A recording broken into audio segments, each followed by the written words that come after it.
बनारस के अंदर, काशी के अंदर एक दामोदर नाम के बहुत बड़े व्यापारी रहा करते थे, बिजनेसमैन।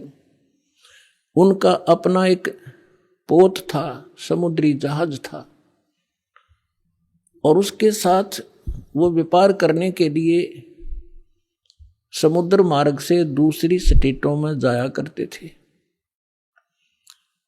उसके साथ और भी उसी शहर के आसपास के काफी अन्य बनिए लोग भी साथ जाते थे उसके जहाज में किराए पर, और अपना सौदा लाया करते थे। सेठ जी बाहर गए हुए थे और पीछे से उनकी धर्मपत्नी, जिसका नाम धर्मवती था, वो बहुत धार्मिक थी। सेठ दामोदर भी बहुत नेक आदमी थे, भक्ति बहुत विश्वास करते थे परमात्मा। और हमारे हिंदू समाज के अंदर राम और कृष्ण, गणेश और इन भगवानों से ऊपर कोई हमारा इष्ट नहीं था। और ये सभी क्रियाएं हम किया करते थे, जो वो कर रहे थे, जो हम करते हैं वैसे ही वो किया करते थे। उस समय परमात्मा ने के बहुत से शिष्य हो गए थे और बहुत दुख दूर हो गए थे। एक दिन ऐसे ही उस सेठ की पत्नी धर्मवती के पास एक बहन गई उसके पास कि बहन, हमारे घर पर सत्संग है, आप आ जाओ। तो उसने सोचा चल मेरी वो बहन ज्यादा उसके निकट थी और पहले कई बार चर्चा कर रखी थी उसने परमात्मा की। तो कर्मवती ये कहा करती, कभी आसपास तेरे आपके गुरुजी आवे तो उसमें बताना, मैं दीक्षा अगर ज्ञान समझ में आ गया तो मैं दीक्षा लूंगी, वैसे नहीं लूंगी। तो उस बहन ने अपना सत्संग करवा लिया और उसको अपनी सहेली को आमंत्रित किया। अपने आत्माओं परमात्मा का ज्ञान, ओए होए, और ज्ञान सब ज्ञानड़ी, कबीर ज्ञान सो ज्ञान, जैसे गोला तोब को करता चले मैदान। परमात्मा ने सृष्टि रचना सुनाई। परमात्मा जहां भी नया सत्संग करते थे सबसे पहले सृष्टि रचना सुनाया करते थे, और फिर मालिक की वाणी में उनके शब्द में ज्यादा कसकती आत्मा तुरंत खिंच जाती थी। सारा ज्ञान सुना। धार्मिक देखो पुण्यात्मा होती है ना, वो घनी अटबट नहीं करा करते, सारा प्रमाण सामने। और फिर अग्रम अग्रम तो धर्मवती उस बहन का एकदम सिर गया शरीर। जब सत्संग परमात्मा ने कर लिया 2 घंटे और बैठ गए, 10-20 भगत थे, अपनी अपनी कहन लागे। तब उसने परमात्मा ने कहा बेटा दीक्षा लेगी। वो कहने लगी महाराज मेरी आत्मा तो मानना है, मैं दीक्षा लूं आपकी, मुझे ज्ञान पूर्ण रूप से समझ में आ गया। कुछ तो उस बहन ने कई बार सुना रखा था और फिर परमात्मा ने फिर उसको सही सुचारू कर दिया। पर भगवान है मेरा एक समस्या है मेरे सामने। तो परमेश्वर कबीर जी ने कहा बोल बेटा क्या शंका है वो बता मुझे। कि यूं कहा करें, यूं सुना है मैंने कि जोड़े में नाम लेना चाहिए। मेरा पति गया हुआ प्रदेश में धन कमाने के लिए, और वो आ लेगा तब नाम लूंगी, लेकिन मैं अब मुझे ऐसा लग रहा है कि मैं इस घर से बाहर कदम रखूंगी आपकी झोंपड़ी इस स्थान तक, कि मेरी मृत्यु ना हो जाए। आज मुझे आपके सत्संग से एक एक पल भारी हो गया कि जीवन नाश हो रहा है मेरा, तो मैं नाम कैसे लूं। परमात्मा बोले बेटा ये भ्रम जो इन मूर्खों का पैदा किया हुआ है, तुम एक दिन जन्मे नहीं, एक दिन मृत्यु नहीं होगी। आपके पति आपसे बड़े हैं, वो पहले जन्म हुआ, आपका बाद में हुआ। और दूसरी बात यह है कि अध्यात्म मार्ग में फिर उसने कहा जी मैंने उनसे पूछा नहीं है, और आज तक मैंने कोई भी काम उनसे बगैर पूछे किया नहीं है, और कहीं वो मुझसे नाराज ना हो जाए, मैं पाप की भागड़ ना बन जाऊं। परमात्मा ने कहा बेटा आत्म कल्याण के मार्ग में किसी पूछने की आवश्यकता नहीं, और सभी कामों में सलाह ले सकते हो, सभी बातों में, इसमें एक पल भी देर नहीं करनी चाहिए, कोई पाप नहीं लगे। अब वो चाहे नो ठीक, गुरु जी के मुख से जो शब्द सुन लियो फाइनल सच्ची है, महाराज फिर दीक्षा दे दो। अब उसने नाम ले लिया।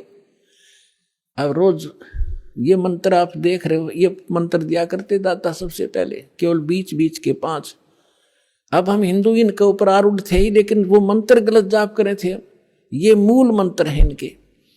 जैसे आपको बहुत बार बताया है, जैसे एक भैंसा होता है या ये बैल होता है, खागड़ जिसने कहे, उसने वैसे कहे जाओ भैंसा भैंसा, कतई नहीं सुने। अरे एक बार न्यू कर दिया हुर्र, वो न्यू देखेगा और भाग उसकी तरफ दौड़ना हो जाएगा। तो उसका अट्रैक्शन है, विवश है उसके उस शब्द से, वो खिंच जाता है। तो ये वो मंत्र है। और परम संत से लिए बिना ये मंत्र सूखे जाप करने तो लाभ नहीं हो। एक नियम है, उस नियम के अनुसार ही आपने चलना पड़ेगा। तो ये मंत्र दिए उसने, मतलब गदगद होगी, अक्सर भगवान ही न था। यही तो हम देवता पूजा करते थे। परमात्मा ने कहा बेटी यह पूजा नहीं है, ये यहाँ के संरक्षक हैं और मूल पूजा तो सतगुरु की है। अब परमात्मा ने उस समय ये तत् और सत और सार, ये सारनाम ये छुपा कर रखना था। ये प्रथम मंत्र इसलिए दिया था कि इनके संसारिक काम सुलझे रहेंगे, इनको सुख होता रहेगा, इनकी भगवान में आस्था बनी रहेगी और इस मंत्र से इनका जन्म मनुष्य का होता रहेगा। इन आपको यहाँ तक लाना था, इस बिचली पीढ़ी तक। धर्मदास मेरी लाख दुहाई, ये मूल ज्ञान और मूल मंत्र की तो बाहर ना जाए। मूल मंत्र मूल ज्ञान बाहर जो पढ़ी, बिचली पीढ़ी हंस नितर ही। मूल ज्ञान तब तक छुपाई जब तक द्वादश पंथ ना मिट जाए। जब तक ये कलयुग 5505 वाला समय नहीं आना था, तब तक इसको गुप्त रखना था। सभी महापुरुषों से परमात्मा ने प्रतिज्ञा दिला दी थी।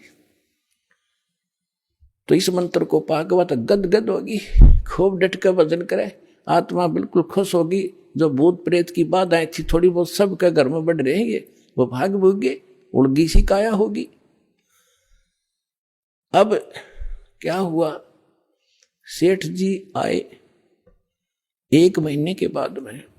अब वो बुद्धिमान बहुत थी, उसने सोचा कि मेरे पति को यदि कोई थर्ड पर्सन न्यू बतावेगा कि तेरी पत्नी सत्संग में जाती है और रात को जाती है, क्योंकि परमात्मा अधिकतर रात को सत्संग करते थे, क्योंकि दिन में तो किसी को फुर्सत नहीं छोड़ रखी काल ने धंधे में। तो उसने सोचा कि ये कहीं इसके मन में मेरे प्रति कोई दोष ना आ जा और हमारा घर नरक बन जावे। अब क्या हुआ, जिस दिन वो सेठ वापस आया उसी दिन सत्संग था भगवान का और किसी के आसपास ही। तो उसने सोचा कि अपने पति को मैं पहले बता दूं सारी कहानी, और ये ऐसा व्यक्ति है अगर मेरी बात को यूं मान लेगा तो फिर ये किसी की नहीं सुनेगा। तो जब वो खाना खाने लगा, खाना खिलाते समय उसकी पत्नी ने कहा जी मेरे से गलती बन गई और मुझे क्षमा करोगे, माफ करना। वो कहने लगा कि मैं अपनी पत्नी पर विश्वास करता हूं, मेरी पत्नी ऐसी गलती नहीं कर सकती जो अक्षम्य ना हो। फिर भी बता अक जी सचमुच माफ कर दोगे, गुस्सा तो नहीं होगे? अगर ना तो बता। मैंने जी आपके पूछे बिना, मैं ऐसे मेरी पड़ोसन नाम ले रखा है और उसके साथ में सत्संग में चली गई और परमात्मा की वाणी सुनी मैंने, मेरा दिल कर गया नाम लेने, और मैंने आपसे पूछे बिना दीक्षा ले ली। तो वो बोला बड़ी अच्छी बात, इसमें क्या पूछना था, या कोई बुरा काम किया तूने? भगवान की भक्ति की, बहुत अच्छी बात है। उसका उल्गा सा हृदय हो गया, अके भगवान बड़ी दया करी दाता, ये तो बिल्कुल सरल देसी बन गया। फिर उसने एक और पॉइंट सोचा कि एक बार इसको वो सत्संग स्थल दिखा दूं जहां हम जाते और आते हैं, ताकि लोग इसको भ्रमित ना कर दें तेरी पत्नी रात में भी जाती है, तो यो आदमी का जल्दी सी सेट नहीं होया करे। और उस दिन सत्संग भी था। तो उसने कहा जी ऐसा है, गुरु जी का आज सत्संग है वहां पर, और मेरी साथ की सारी सहेली चली गई, मैं आपके भोजन पानी में लग गई और देर होगी और ना गई तो गुरु जी के दिन नाराज हो जा, आप मेरे साथ चल पड़ो। तो वो कहने लगा देखो मैं थका हुआ हूँ, दूर से आया हूँ, आप जाओ। और नो बोली आप मैं जाऊँ कैसे, रात का काम कोई साथ नहीं मेरे। तो कहने लगा मैं चल पड़ूंगा और जाते मुझे नींद आवेगी, बता मैं क्या सत्संग सुनूंगा। उसने पता था कि एक बार यूँ चल पड़ा और सत्संग सुन लिया तो आली नींद इसने। तो वो कहने लगी आप यूँ करियो पीछे सी बैठ जियो, नींद आ जाता सो जाइए, गुरु जी कुछ ना कहा करे। तो उसने सोचा चल फिर तो कोई बात नहीं। वो दोनों पति पत्नी आ गए। अब बैठ गई पाछे ने, वो बैठ गया पीछे ने, भगतनी बैठ गई भगतमतियों में। परमात्मा ने वह सृष्टि रचना फिर सुनाई। वो तो जाने थे चोट ने साने मारना। अब लाला जी ने किसी नींद आवे थी, उसका कलेजा फट गया, थर थर कांपे गात सारा। अरने ओके सोके सुने ज्ञान कड़ी कसूती तरह। अब सारा ज्ञान सुना के सुन लिया। जब अपनी उसकी पत्नी आई, जी नींद तो नहीं आई? कि नींद करे मेरे तो बेचैनी होगी। काहे की नींद आवे थी? एक न्यू पूछ ले गुरु जी ते मुझे नाम दे देंगे। तो उसने जाके कहा महाराज जी भगत जी आए हैं और यूं कहे दीक्षा मिल जाएगी। कहा बेटा बोला। तब उसने बोली कहा जा नाम देंगे आपको। सेठ जी जाकर बैठ गया पास में, कहने लगा भाई सुन ले लाला जी। परमात्मा बोले देखो सेठ जी आप हो इन देवताओं के गणे पुजारी, और परमात्मा का नाम लेने के बाद आन उपासना नहीं करनी होगी। वो कहते 100 वर्ष सतगुरु की पूजा, एक दिन आन उपासी और वो अपराधी आत्मा फिर पड़े काल की फांसी। 100 वर्ष गुरु की अनुसार साधना कर ली, सतगुरु के अनुसार, एक दिन भी आन उपासना कर ली ना किसी देवी देवता की, पिछली सारा भट्ठा बैठ जाएगा तेरा। तो वो लाला जी बोला सेठ दामोदर, कहने लगे महाराज जी मैं बाणिया हूं और सौदा करना खूब जानता हूं। मैंने सारा कुछ सुन लिया और सब कुछ देख लिया। आज मैंने सारे कथा सुन रखी खूब बड़ी बड़ी, जो ज्ञान आपने दिया इस पृथ्वी पर नहीं। और मैं जो वचन कराया करूं दाता, और पक्का करता हूं आप मेरे गुरु, मैं आपका चेला। फिर कहा कि भाई देख मैं दानक और तू लाला जी, कल न तेरी बरादरी वाले भी तुझे धिक्कारेंगे। ने बोला जी मुझे नाम दो और आप साथ रहियो दास के, जो होगा सो देखी जाएगी, मुझे दीक्षा दो। और परमात्मा ने कहा कि और उपासना नहीं करोगे फिर किसी देवी देवता की, नहीं तो नुकसान हो जाएगा। लेकर नाम, और परमात्मा का हाथ से चित्र बनाया करते थे वहां, जब का हाथ से बनाया करते थे, सब जगह मिला करते थे। वो फोटो ले गया, जो विधि बताई थी विधान वो शुरू कर दिया आपने। फिर कुछ दिन के बाद वो कई दिन सत्संग सुने, फिर व्यापार में जाना था तो सभी वो दूसरे व्यापारी भी साथ थे। अब उसने क्या किया, उस जहाज के अंदर उसने अपना एक कक्ष बना रखा था जिसमें सारे देवी देवताओं के फोटो थे, और वहीं अपना घंटी बजाया करता, बैठ कर आरती करा करता, जय गणेश देवा माता थारी पार्वती, ये सारी कथा सारी आरती करा करता। अब उसने क्या किया, जाके पहले सारी मूर्ति उठाई और समुद्र में जहाज उठाए, समुद्र में जल प्रवाह कर दी, और एक फोटो परमात्मा कबीर जी का लगा लिया। अब दूसरे जो थे वो लाला जी, उन्हें देखा रहे दामोदर ये देवी देवताओं के फोटो कहाँ गए? तो उसने बताया भाई मैंने दीक्षा ले ली गुरु जी से, और गुरु जी का जो सतगुरु की पूजा करते हैं ना, वो देवी देवताओं की पूजा नहीं करनी होती, इसलिए मैंने वो आदर के साथ जल प्रवाह कर दिया। तो वो सारे कहने लगे रहे तू भट्ठा बैठावेगा, तेरा नाश हो जाएगा, तने कहाँ एक क्या क्या है ये कबीर, ये धानक एक दुलाहा, इसकी कड़फंटी में आ गया तू, कहाँ बातों में आ गया, तेने देवता छोड़ दिए, रामकृष्ण जैसे बलवान भगवान छोड़ दिए, देखना तेरा क्या होगा। वो बोले भाई कुछ भी हो मेरे साथ, आप अपनी क्रिया करो, मैं आपको ना कहता, आप मेरे पीछे क्यों पड़ गए, मैं अपनी करूंगा, आप अपनी करो। अब उस दिन उसके बाद उसको कबीर कहने लगे कि यू आ गया कबीर, दामोदर कहना छोड़ दिया।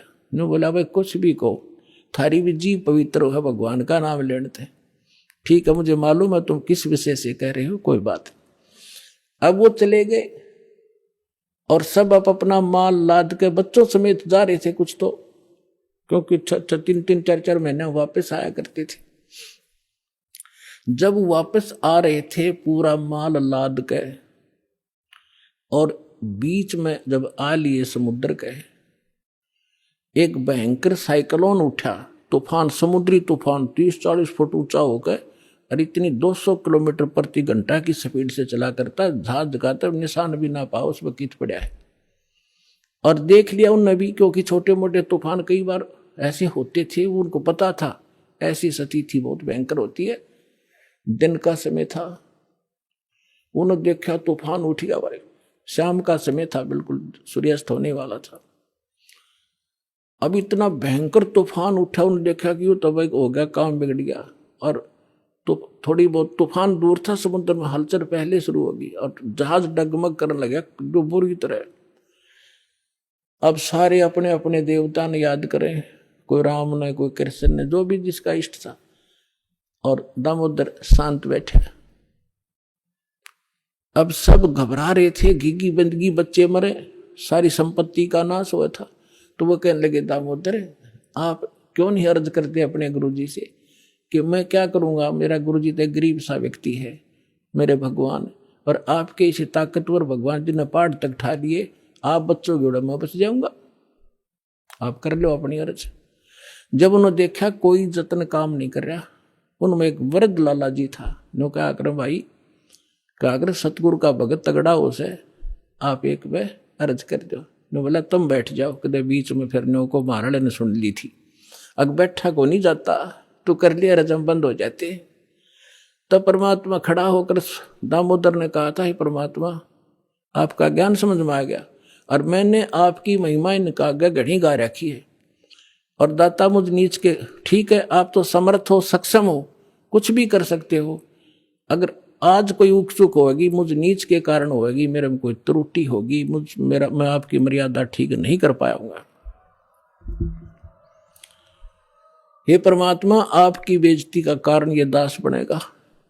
न्यू कहकर बेहोश हो गया, हृदय से पुकार के। इस बात ने सोच कर मैं तो बहुत क्या करता, परमात्मा न्यू कर दिया, उसका न्यू कर दिया, उसके ऐसे कर दिया। इतने समय में अंधेरा हो गया, रात के 8-9 बज गए, और तूफान ऐसे चांदनी रात्रि थी, ऐसे बैठ गया जैसे छाड़ा सा वहीं का वहीं, नो का नो धरती।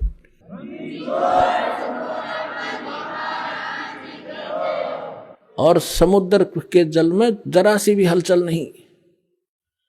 अब उस दामोदर को पानी के छींटे छाटे मार के मुंह पे होश में लाए। तब उन्होंने कहा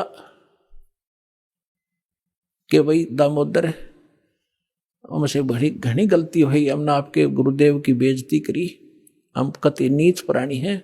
और उन्होंने संकल्प कराया था कि यदि आज जान बचगी, हमारे भगवान तो फेल हो लिए, जब आज ये तूफान रुक गया, हमारी जान बचगी दामोदर, हम तेरे साथ चलाएंगे, नाम लेंगे उस परमात्मा का।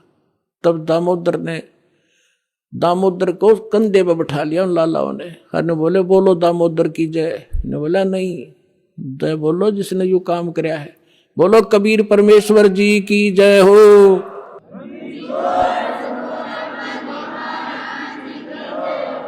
अब उधर से परमात्मा उसी दिन रात्रि में सत्संग कर रहे थे 7-8 बजे सी, और सर्दियों का मौसम था। अब कुछ भक्त सामने आसपास बैठे थे।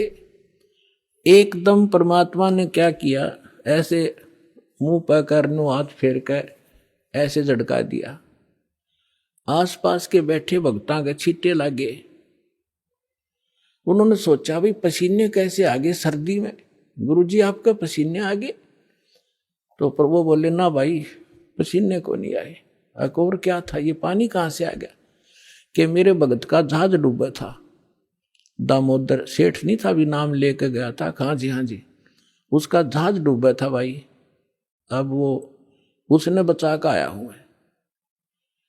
अब वो भगत सोच रहे थे भाई, अब क्योंकि हम भक्ति अवश्य करते हैं लेकिन विश्वास दृढ़ नहीं होता। और परमात्मा कहते हैं कहा हो तो हरि नाम से, जब मन में नहीं विश्वास, बिना विश्वास के जो भक्ति करते हैं वो सफल नहीं होते। तो वो कच्चे से थे और मन में उनका न्यू थी, ऐसे ही शब्द गा रहे थे, ज्ञान सुना रहे थे, पसीने आगे होंगे, हमारे सामने बैठे और वहां कैसे समुद्र में जहाज बचा के आए हैं, वो तो बात कही आई हुई। अब वहां से जब वो चलकर आए सेठ, 1-2 दिन और लग गया उन्होंने। उस दिन फिर सत्संग हो रहा था। वो पहले अपने घर गया, घर जाके पता चला कि मेरी धर्मपत्नी भी उड़े जा रही है, सत्संग में गई हुई है। और सारे वो सेठ ने बोले पीछे घर जावांगे, और सारे बच्चा ने साथ ले रहे। पहले अब परमात्मा का उपदेश लेंगे जब घर बढ़ाएंगे। अब हमारा बाकी आज का जीवन, आज के बाद का जीवन उनका ही हमारा। और सारे वहां चलेंगे, सीधे वहां 15-20 लाला जी और उनका परिवार। अब क्या हुआ, अब उधर सत्संग चल रहा था और वही भगत मिले जुले से वो आया करते उस क्षेत्र में, तो सारे वही बैठे। और पीछे तय क्या हुआ, वो सारे के सारे जाकर बाहर खड़े हो कहने को जय हो पाबंदी छोड़ कबीर साहब की, जय हो भगवान कबीर साहब की। परमात्मा बोले रे बाहर कौन शोर कर रहा, पता करके आइयो। अब जो ही वो बाहर गए भगत पता करने अंगन से बाहर, तो उन्होंने देखा दामोदर को, वो सब जाने थे क्योंकि वो आते जाते थे सत्संग में। तो उन्होंने आकर बताया जी दामोदर सेठ आ रहा है और उसके साथ और कई लाला जी हैं, सेठ हैं, और आपका दर्शन करना चाहते हैं। बोला बुला लो भाई, क्या बात होगी। वो सारे आगे चरणा में अपने दंडोत प्रणाम करें, हे भगवान आपने दया कर दी, हमारे जीवन रक्षा कर दी। परमात्मा हमसे बहुत भूल हुई, हमने बहुत गलती की, आपके भक्त को बहुत सताया, टॉर्चर किया, इसको माफ करो हम अपराधियों को। भगवान आपने हमारी जान बचा दी, हमारा जहाज डूबता आपने बचा दिया। परमात्मा बोले क्या कह रहे हो भाई। और परमात्मा चाहते थे जिनका मन में शंका थी वो उनका भ्रम निवारण करने के लिए सच बताओ सारी कहानी क्या हुआ था कि भगवान ऐसे ऐसे हो गया था। हमने अपने सारे जंतर मंत्र कर लिए थे, कोई राहत नहीं मिली। फिर हमने आपके भगत आराध करी थी, इसने आपको पुकारा के मंत्र पढ़ा यू दाने, यो बेहोश हो गया आपको पुकार के। तब कहा बेटा मैं ही वहां पहुंचा था और आपकी रक्षा करी थी, और आपका अब सौभाग्य है कि आपको इस संकट आपके लिए वरदान से दोगा कि आपके समझ में आ गई और आप यहाँ आगे दीक्षा लो और अपना कल्याण कराओ। सभी ने नाम लिया, उनका कल्याण हुआ। बोलो सतगुरुदेव।